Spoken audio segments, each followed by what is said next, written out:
मैं हमेशा सबकी मदद करता हूँ, या ये कहूँ कि लोग हमेशा मेरा फायदा उठाते हैं। पहली बात तो आप अहंकार के बैठे हो कि मैं सबकी मदद करता हूँ। तुम में है क्या जो तुम मदद कर सकते हो? क्या है तुम में मदद कर सकते हो?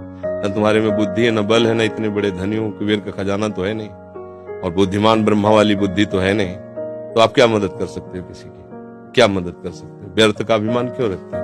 भगवान कृपा करके यदि किसी को एक लोटा पानी तुमसे पिलवा रहे हैं तो इस बात को ऐसे क्यों नहीं देखते हो कि भगवान कृपा करके इन रूपों में मेरी सेवा स्वीकार कर रहे हैं, मैं मदद। इसीलिए तो तुम्हें क्रोध आ रहा है, क्योंकि कामा संजायते क्रोधा, क्रोधा स्मृति विभ्रमा, स्मृति भ्रंशात बुद्धिनाशो, बुद्धिनाशात प्रणश्यति। तुम ये कामना किए बैठे हो कि मैं दूसरों की सेवा करता हूं और दूसरे मेरी बात नहीं मानते, ये सेवा नहीं हुई।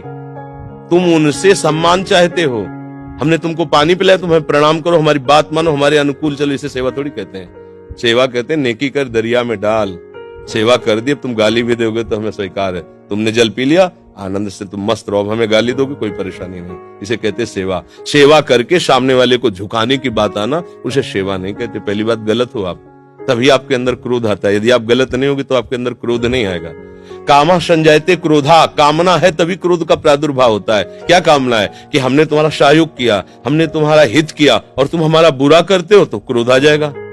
अगर तुम हित कर रहे हो तो तुम्हारा बुरा कौन कर सकता है त्रिभुवन में?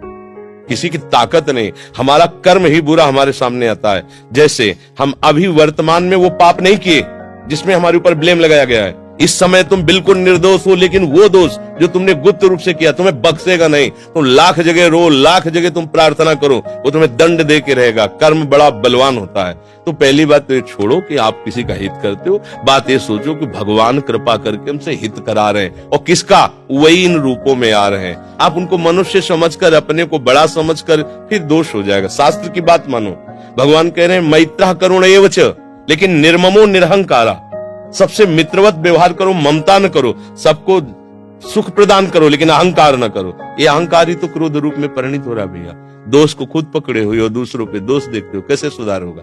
बात सुनो, यहाँ मुंह छुपरी बात नहीं होगी।